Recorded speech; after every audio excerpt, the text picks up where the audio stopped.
все времена, начиная от Древней Руси и до наших дней, стержнем духовного единства государства российского был и остается патриотизм. С особой силой проявлялся он в самые тяжелые для Отечества годы. Так было перед Отечественной ручкой, верой в правоту дела и оружия. Вся техника, танки, боевые корабли не могут сами воевать, воюют люди. Победа в войне достигается длительной подготовкой человека и всего общества, порой скоротечному бою.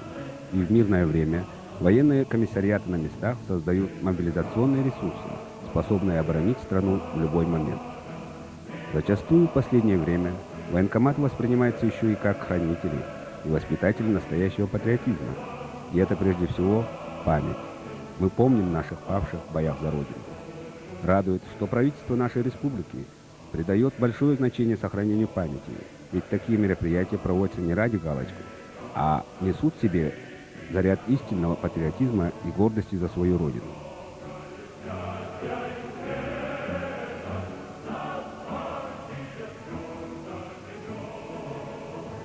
Такая огромная страна, как Россия, особенно в наше время, должна крепить свою обороноспособность.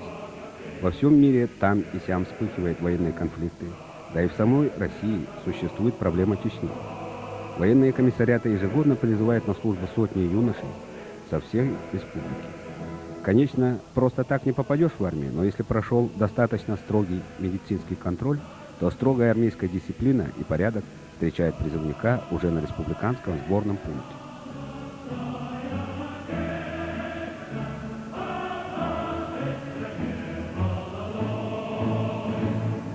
По опыту работы военные комиссариаты республики ежегодно призывают более 2000 граждан, достигших призывного возраста.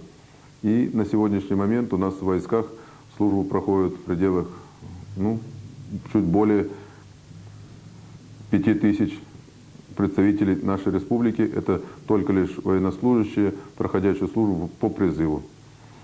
Регионами, в которых проходят службу наши призывники, являются, начиная от Камчатки, включая Сахалин, Приморье, Еврейскую автономную область, Благовещенский, Амурскую, вернее, область. Это вот на территории Якутии часть проходит, это вот территория нашего Дальневосточного федерального округа. Ну и часть военнослужащих проходит службу за пределами нашего Дальневосточного военного, вернее, федерального округа, начиная от Черного моря, там, где у нас содержится подшефная подводная лодка в Севастополе, и включая Анапу, пограничные войска, Северо-Кавказский регион, центральные регионы, Воронежская область, Оренбургская, то есть, в принципе, по всей территории Российской Федерации имеются наши военнослужащие, которые проходят военную службу. Комиссариаты Республики Саха-Якутия образовались в 1920 году, и днем образования считается 8 апреля 1920 года. Задачами военных комиссариатов является это первое – накопление и обучение военно-обученных резервов на случай проведения мобилизационных мероприятий, организация поддержания военного положения на территории республики, организация и выполнение задач территориальной обороны, значит, это по особому периоду или в условиях развязывания боевых действий в угрожаемый период. С давних пор в России всегда придавалось большое значение подготовке кадровых военных, будущих офицеров, всесторонне развитых, готовили в кадетских и юнкерских корпусах. Эти корпуса в последнее время вновь возрождены в виде кадетских школ. В свое время в Якутске существовала Национальная военная школа младших командиров рабоче-крестьянской Красной Армии. Многие из ее выпускников избрали военную службу, поэтому создание кадетской школы в Якутске имеет свои исторические корни и основано на определенных традициях. Якутская кадетская школа отличается от других школ, ведь ее главная цель – профессиональная подготовка юношей к служению Отечеству на государственном, военном или ином не менее достойном поприще. Сотни мальчишек и девчонок, кроме обычных предметов, изучают военное дело. Не обязательно, что все они станут кадровыми военными, но кадетская школа дает своим воспитанникам то чувство настоящего военного товарищества, которое проносят всю жизнь. Задача нашей школы – дать детям образование полное, среднее, с углубленным военным обучением, дать военно-профессиональную направленность, с тем, чтобы в дальнейшем дети пошли учиться и продолжать приобретать военные профессии, стать кадровыми офицерами, стать патриотами нашего Отечества. В основном школа создана как бы и с точки зрения социальной поддержки населения нашей республики. Преимущественно обучаются дети малообеспеченные, многосемейные, дети-сироты, полусироты, родители которых пострадали или получили инвалидность, или погибли в результате каких-то конфликтов при исполнении служебных обязанностей. Обучаются 5 лет, набираем с 7 класса, с 12 лет. Обучаются 7, 8, 9, 10, 11 класс. С тем, чтобы дать профессиональную направленность, воспитать лучшие качества, возродить старинные русские традиции и создать элиту государства, воспитать патриотов отчизны. Также у нас ведется военное образование, дать профессиональное направление. У нас углубленная начальная военная подготовка, огневая, строевая, технические виды, военно-прикладная физкультура. Вот этим отличается наша школа от общеобразовательной школы. Ну и хотелось бы еще, наверное, остановиться на подготовке молодежи к несению или вступлению в армейскую жизнь. У нас развернута целая система учебных подразделений, готовящихся. Это в основном вот по системе РОСТО нашей, мы очень тесно с ними взаимодействуем. Готовим водительский состав, готовим связистов, готовим парашютистов. Вот такие специальности на базе речного училища готовятся ребята, те, которые в основном проходят в дальнейшем службу в военно-морских силах. Ну и хотелось бы, наверное, сказать слова благодарности руководству республики в оказании практической помощи, в организации тесного взаимодействия. И вот как результат этого такого плодотворного сотрудничества издан указ президента республики об организации шефских связей с теми воинскими частями, где наиболее компактно проходят службу наши ребята. Очень большую работу проводит администрация города Якутска. Неоднократно и сам Илья Филиппович выезжал на территорию Дальневосточного военного округа, встречались с воинами, организовываются прямые эфиры, организовывается, значит, доставка периодической печати в эти воинские части. То есть мы тех ребят, которые проходят службу, не забываем и стараемся оказать всяческое содействие.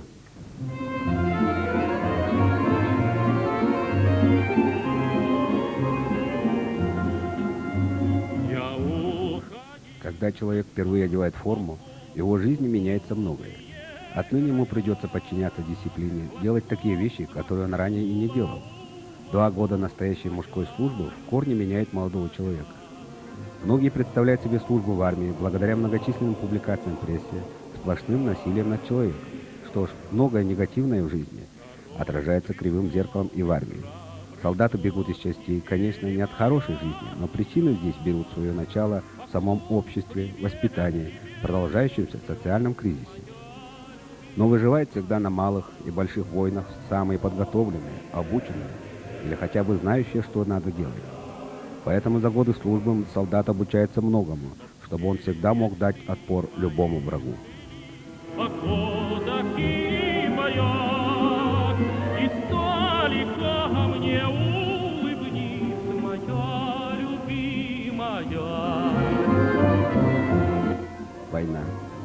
На протяжении тысячелетий она является неизменным спутником истории человечества.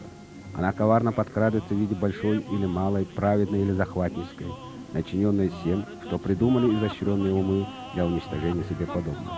Но всегда исход битвы решают не танки и ракеты, авианосцы и крейсера, а люди, парни с оружием в руках.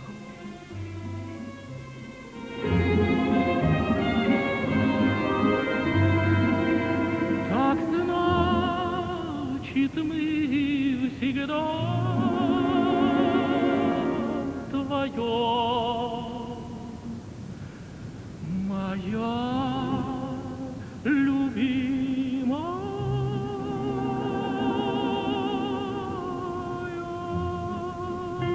Радует, что наши земляки, призванные на службу, проявляют себя на ратной службе умелыми воинами.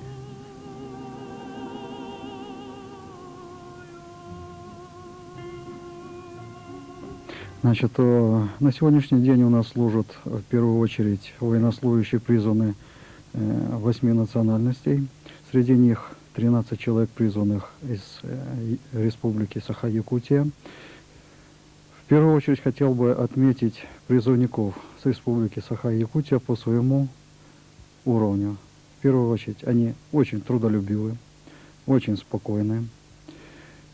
Тем более, что войска связи не терпят спешки, в первую очередь потому, что они высокой оснащенности.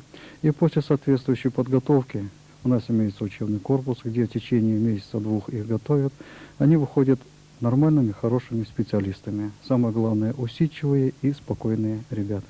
У нас имеется несколько различных направлений по подготовке специалистов связи.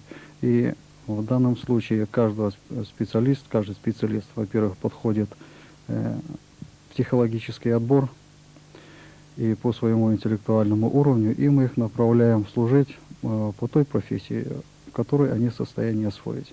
В основном, как я уже сказал, ребята спокойные, усидчивые, и они нормально осваивают специальность.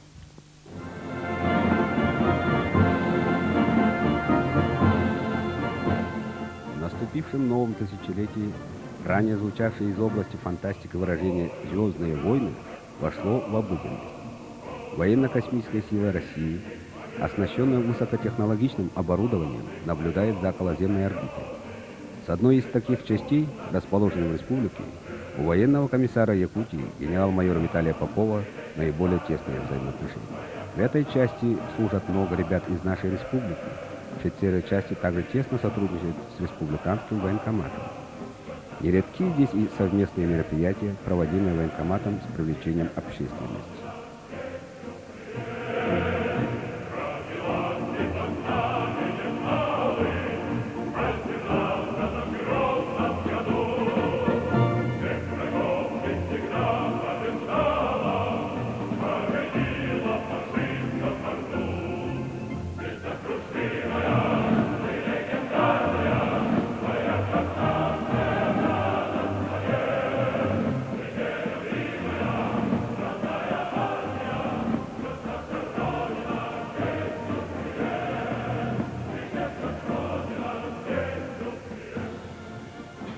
Сегодня главным сдерживающим фактором стабильности и мира на Земле является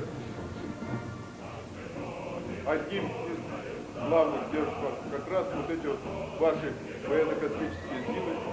И работая сегодня на ваших аппаратах, вы работаете в реальном масштабе времени. Созданием и запуском первого искусственного спутника Земли увенчался многолетний труд специалистов самых различных направлений. Как мечта многих поколений людей о космосе превратилась в реальность. Запуск первого искусственного спутника Земли стал началом космической эры.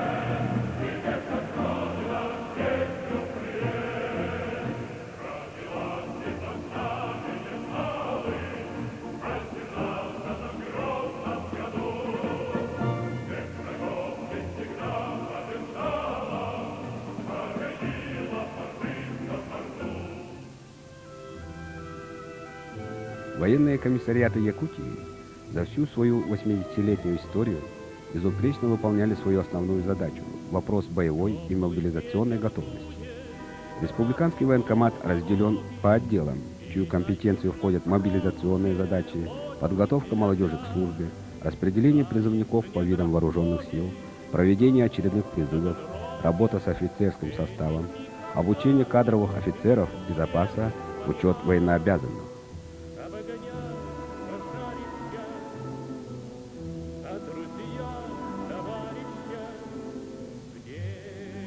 В центре деятельности военного комиссариата республики находятся такие вопросы, как реальность планов мобилизационной готовности и их выполнение, качество комплектования команд, состояние военного учета, связь военкоматов с руководством УЛУСов, правительством республики. За этими сухими словами скрывается огромная напряженная работа, верность делу всех работников военкомата и офицеров. Здесь служат и трудятся люди, для которых служение отчизне не пустой звук. Их денежное содержание, обеспеченность не идут ни в какое сравнение с доходами тех же нефтяников или бизнесменов, но они верны однажды принесенной присяге. Звезды Черноморья будут нам сиять, славная Каховка, город Николаев, эти дни когда-нибудь мы будем вспоминать.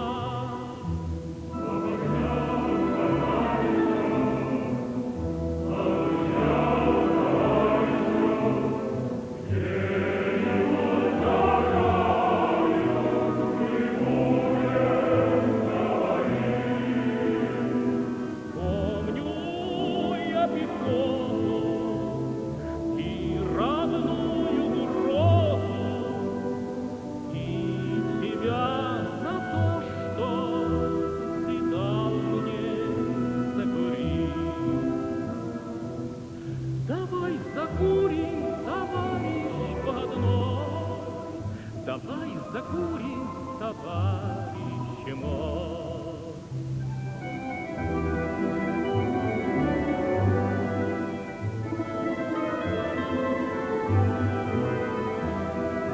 А когда не станет горя и в помине, и к своим любимым мы придем опять, вспомним, как на запад шли по Украине. Когда-нибудь мы будем вспоминать.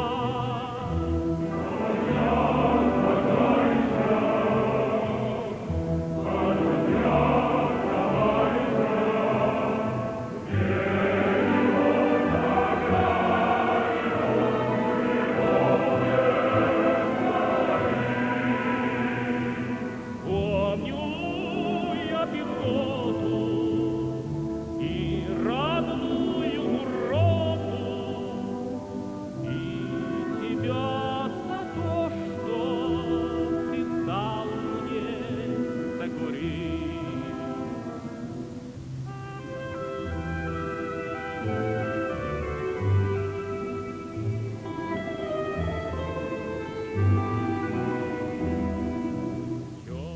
Товарищ председатель правительства, командный состав Якутского гарнизона для проведения шифрований в честь 23-го числа дня начала конечного построя докладывает военный комиссар республики, начальник республики дела Попов. Товарищ офицеры, Указом президента России от 25 сентября 1999 года военным комиссаром республики был назначен полковник, ныне генерал-майор Виталий Николаевич Попов, выпускник Омского высшего военного танкового училища. Сам кандидат мастера спорта по стрелковому спорту, он на основе своего увлечения создал своеобразный генеральский стрелковый клуб, где происходит тесное взаимодействие между руководством силовых ведомств, органов управления республики. Какой же мужчина, будь он председатель правительства или министр, может спокойно смотреть на оружие, ощутить в руке тяжесть пистолета и отдачу от выстрела? Генерал Попов таким вот наглядным образом пропагандирует военно-прикладные виды спорта, активный досуг, свойственный настоящим кадровым военным, из которых может и надо брать пример. Наши ребята проходят воинскую службу во всех видах вооруженных сил и воспитываются на боевых, на хороших традициях нашего старшего поколения. Мы гордимся сегодня теми ветеранами вооруженных сил, теми ветеранами Великой Отечественной войны, которые на своих плечах вынесли тяжесть этой самой, наверное, жестокой бойни 20 века, прошли через горнило Великой Отечественной войны. И на примерах наших участников Великой Отечественной войны, воспитываясь на этих боевых примерах, сегодня эти же самые подвиги совершают наши ребята. И пока существует на сегодняшней нашей действительности, имеют место быть военные конфликты, начиная с Афганистана и Таджикистан, и их сейчас тяжело перечислить полное это наименование конфликтов вооруженных. Везде в этих конфликтах принимают, к сожалению, в составе своих воинских частей и ребята, якутяне, призванные из состава нашей республики. Для организации взаимодействия, для оказания какой-то моральной, материальной помощи не только военнослужащим, проходящим службу в рядах вооруженных сил, но и родственникам, которые остались здесь, на территории нашей республики. У нас в каждом районе, в каждом улусе существуют, созданы и активно действуют довольно-таки комитеты солдатских родителей, комитет солдатских матерей, как мы их привыкли называть ласково. И вот эту помощь в оказании моральной помощи, поддержки, оказание помощи военнослужащим, уволенных в трудоустройстве, в организации или в поступлении в учебное заведение, большую и громадную роль оказывают наши комитеты солдатских матерей, с которыми мы очень тесно взаимодействуем.